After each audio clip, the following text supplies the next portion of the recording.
nawa sa aking kaligtahan, Panginoon. Patuloy ka, Panginoon, mag-uusap sa bawat isa, Panginoon. Hallelujah. Ano mang stronghold ay binawasan namin sa pangalan ni Jesus. Ano mang pag-ilay ay binawasan namin sa pangalan ni Jesus. Ano mang pandaraya ay binawasan namin sa pangalan ni Jesus. Ano mang sakit o karamdaman ay binawasan namin sa pangalan ni Jesus. Ano mang pag-alintangan ay binawasan namin sa pangalan ni Jesus. Ano mang gawa ng kaaway ay walang karapatan sa bawat isa sa pangalan ni Jesus. Purihin ka, Lord. Sampahin ka, Panginoon, nato tayo ay lumapit sa harap.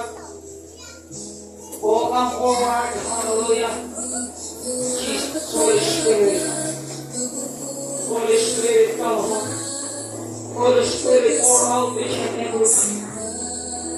Lapit ko tayo sa harap. Palutuloy natin ang namin ang presensya ng Panginoon. Mabuti sa lahat mong ginawa. Uwitan natin ang ating Panginoon na may pagmamahal. Dapat pagpunan na Wala mo mic. Mic dito. Yes, Lord. Oh, hallelujah. Mabuti sa lahat mong ginawa. Yes, Lord. Tunay na po kami. Oh, Spirit. Tawagan ko ito ng pagkakit na Panginoon. Tumilos ka sa aming buhay, Lord.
pinupuri ka namin, Lord. Kayaan mo, Lord, ang anak na ito. Ay tunay, Panginoon, na makikita sa lulapilan mo. Upang magamit ang kanyang buhay sa gawain ito. Baka mag-akay pa ng mga sa luwa. Magamit sa vision ministry na awa ang iyong anak na ito, Panginoon, anak-anak. Panginoon, ang ministry mo na awa sa kanyang buhay. Gumawa ka na sa kanyang buhay. Pagpalain mo na awa kanyang buhay. Upang magamit sa karilan mo. Sa lugar dito, sa pangalan ni Jesus. Sa pangalan ni Jesus. Purihin ang ngalan mo, Lord. Pinasamba ka namin, pinataas ka namin, pinanakila ka namin, Lord. Patuloy ka, Panginoon. Ministry siya'y anak na ito. Alam mo ang kanyang sitwasyon. Alam mo, Panginoon, ang kanyang pinag-aakil. Pagpupin mo naman siya, kanimahin mo naman siya sa pangalan ni Jesus. Ilayo mo siya sa anumang banta ng mundo ito. Kaguluhan, kalungkutan, kabigabihan. Ilayo mo ang anak na ito, palungkunawan siya pagkiriyan.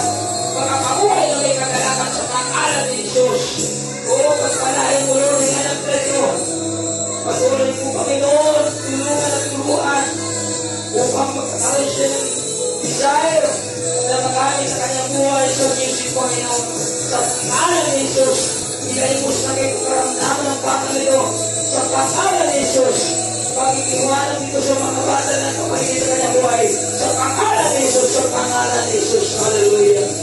Lord, pinasuri ka namin, Lord. Masad ka namin. Pinatila. Wala kayo sindi sa iyo, Lord. Dahil kaya mong gawin, Panginoon. Kita mo pananampalataya at pagmamahal ng iyong anak na ito. Sa kabila, Panginoon, damayin mga pinagdaanan. O Panginoon, narito sila. Nag-isa sa gawain mo. Hayaan mo, Lord, na pagpapalahin mo na ang iyong anak na ito. Pagpapalang physical, spiritual, financial, material. Patuloy mo na ang kalingahanin ng iyong anak na ito. Pagpupin mo, Panginoon, ng iyong kapangyarihan.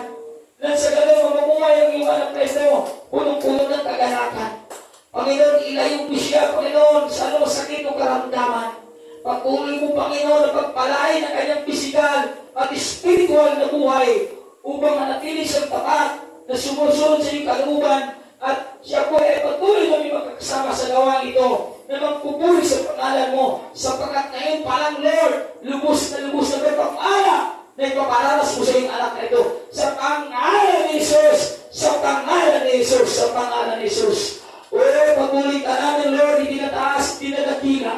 Patuloy ka namin niluwalhati, Panginoon, dahil sa tuloy mo na pagpilo sa iyong anak na ito. Patuloy mong pinukot, pinakalinga, pinaalalanan at pinahal.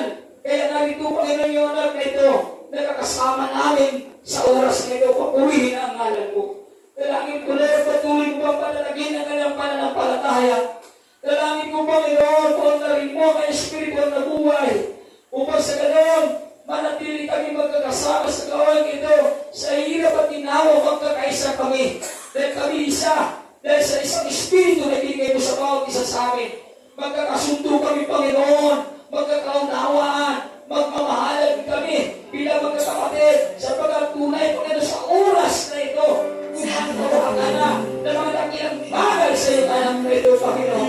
Kaya po, Lord, yung mga pamor ng pangako mo, Panginoon, maranasan nawa na yung anak na ito, Lord. Patuloy mo siyang kamigahanin. Patuloy mo siyang ingatan.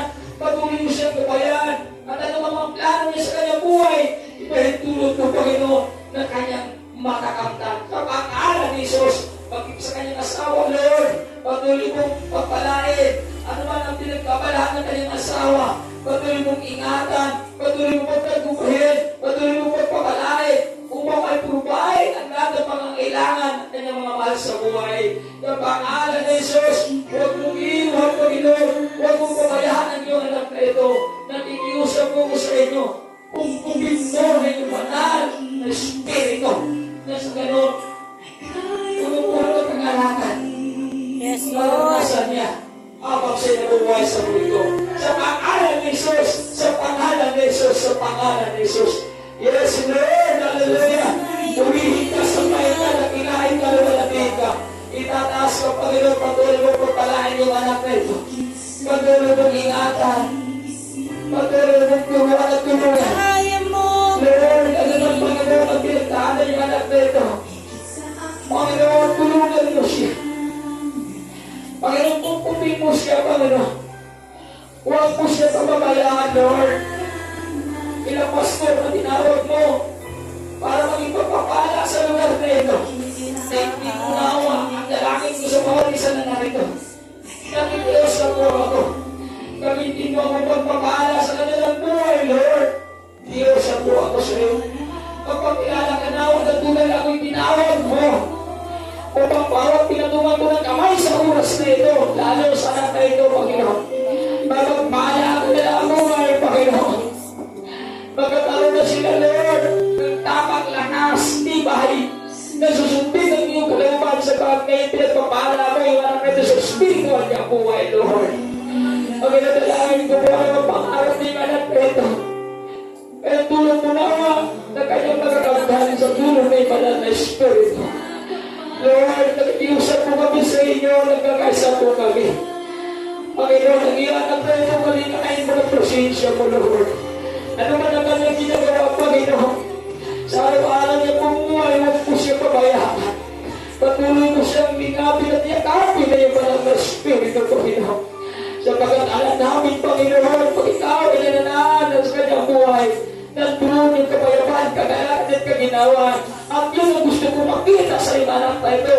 Sa pangalan ni Jesus, sa pangalan ni Jesus, pagpapala, physical, spiritual, financial, material, ikawan mo sa iyong anak na ito. Sa pangalan ni Jesus, ngayon pa lang ay mangyayari sa iyong anak na ito, Panginoon.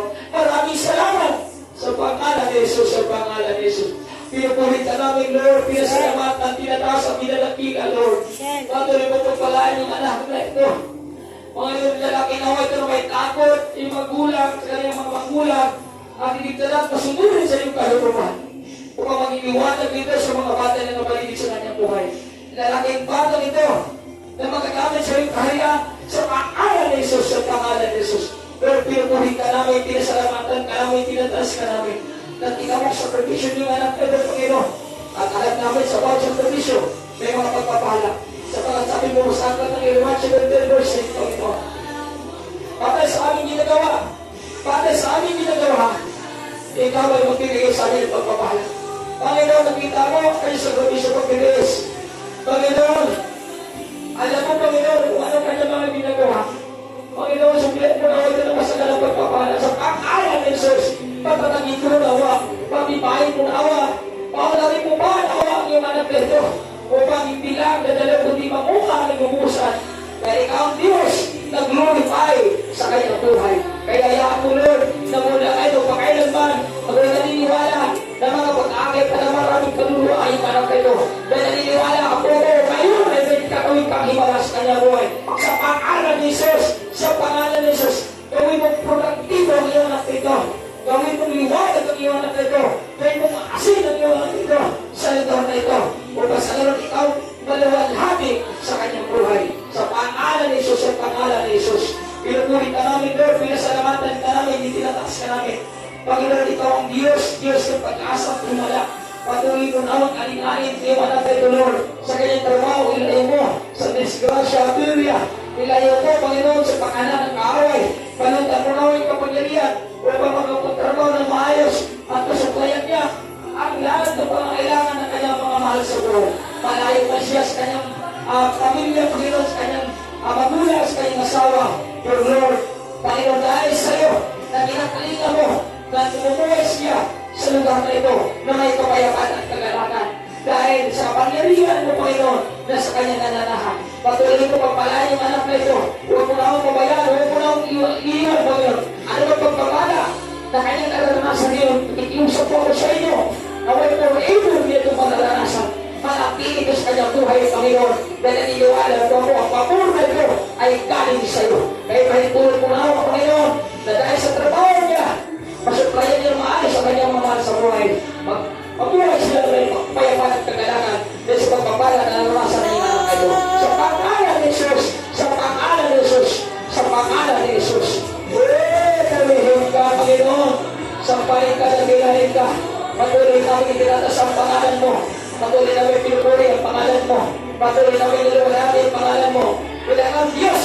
kapangyarihan na aming tinataas ang sinasobra ko nila. Maraming salamat. Kaya mo, panapin ang anak na ito. Maraming sa propisyo ng anak na ito. Batay sa kanya sa propisyo. Na may kalalapalan pag-ibig, ikaw po sa kanya. Ang sa kalang pagpapala. Sa pag-ala ni Jesus, ilayaw sa karamdaman, ilayaw sa tukso, ilayaw mo sa iyong pag-ala ng mundong ito. Sa habang Palaman ng kapangyarihan. Makapakamay, tutulungan ka natin sa pangalan ni Jesus. Sa pangalan ni Jesus. Lord, sabihin ka, Lord, survive ka. Nagilahin ka, walating ka, Panginoon, patuloy mo pagpalahin yung anak nito, Lord. Patuloy mo kaligahin, patuloy mo pagpapin, patuloy ka mapuso sa kanyang puso isipan, kung saan mo kayong kaunawaan, upang sa ganoon, masunod niya ang iyong kaluluwan, at ang pagpapala, ay kanyang maranasan sa pangalan ni Jesus, sa pangalan ni Jesus. Lord, sabihin ka, sambahin ka, dakilahin ka, luwalabihin ka, Panginoon. Oh, hallelujah, Jesus. Oh, marihin ka, Lord, sambahin ka. Maging ngayon. Itinataas na pinalakila ka, Panginoon. Maraming salamat sa presensya mo na aming naranasan ngayon. Maraming salamat na tunay, Panginoon, at ministeryo ka sa bawat isa. Maraming salamat sa pagpapala, physical, spiritual, financial, na ngayon parang ginagawad mo na sa bawat isa. Maraming salamat sa provision mo, Panginoon. Maraming salamat sa himalang katimpala na patuloy mong ibinigay sa bawat isa. Maraming salamat sa katatagahan, kalakasan, na patuloy na naranasan ng bawat isa. Kaya hanggang ngayon, sila'y aming nakakasama. Panginoon, sa gitna ng labanan, itinataas namin ang iyong pangalan. Sa gitna ng ligmaan, sinisigaw namin ang iyong kaluwalan ka. Dahil alam namin, Panginoon, ikaw ay Diyos na hindi nagpabaya sa iyong mga anak na tinawag ang pinili. Kaya Panginoon, ang bilang na ito, naniniwala ko ako na i-correct ito. Dahil ang bawat isa ngayon pala ay pinagpapala mo na. Sa pangalan ni Jesus at ang bawat isa Lord ng samantala na uuwi sa karantahanan, ingatan mo na huwag gabayan sa daan. Upang sa ganoon, makarating sila sa karantahanan, ligtas, puno-puno na kagalakan. Lord, kalagyan mo nawa, kagabi mo nawa, ang aming papulit sa lahat sa pagkarating sa tanging pangalan ni Jesus, ang lahat ay magbuhi ka ng malakas na. Amen and amen and amen and amen. Hallelujah. Maraming salamat sa bawat isa. Diyos po patuloy na magpala sa iyo. Ay magsarap para sa presyo.